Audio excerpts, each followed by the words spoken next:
Hello everybody. So I am back with another video, and I know y'all been missing me, so that's why I came back, because I had to grace y'all with my presence a little bit. So yeah, I'm here.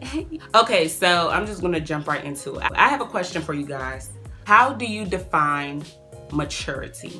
Pretty much there are different types of maturity, right? So a person can be, for example, spiritually mature. So a spiritually mature person would submit to authority. They read their word, they pray. That's a spiritually mature person. And then you can also have a person that's physically mature. I think that's just what we're going to call it for right now. Physically mature, not in the sense of, in their body, but physically mature, like they pay their bills on time, they got multiple degrees, they go to work, they've gone to school, their credit score is popping. That's somebody who is physically mature, right? But what about social and emotional maturity?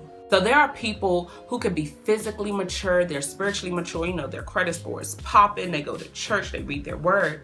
But when their feelings are hurt, they act like a child. At my old job, I work with kids. Like, that's pretty much what I do. I work with children. We had this thing called use your words. So the reason why we told them to use their words is because oftentimes what happens is Jack can be playing with Bob. That's going to be their names for this example. Jack can be playing with Bob, and Bob takes Jack's toy.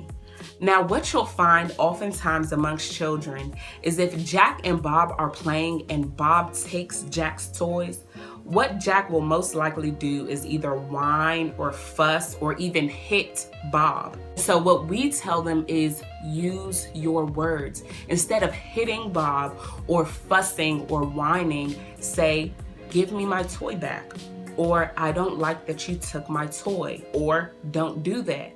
That way there's clear communication between Jack and Bob of what Jack expects from Bob. Nowadays, that's what adults do.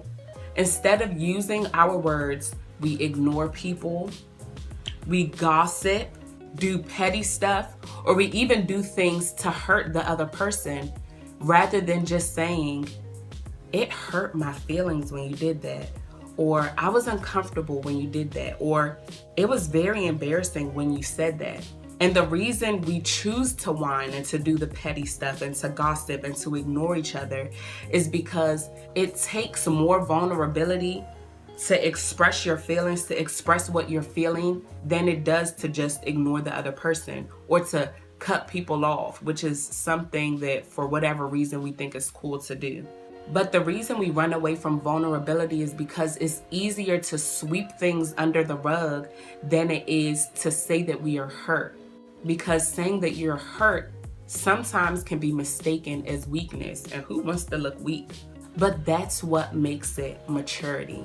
Maturity means that, social and emotional maturity means that you can clearly communicate what you're feeling. It means that you don't run away from vulnerability because you're afraid of looking weak.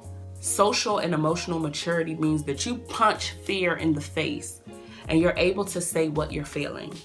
So, my encouragement for you today is to aim towards being socially and emotionally mature and save your relationships. Love ya. Bye. Leave geek.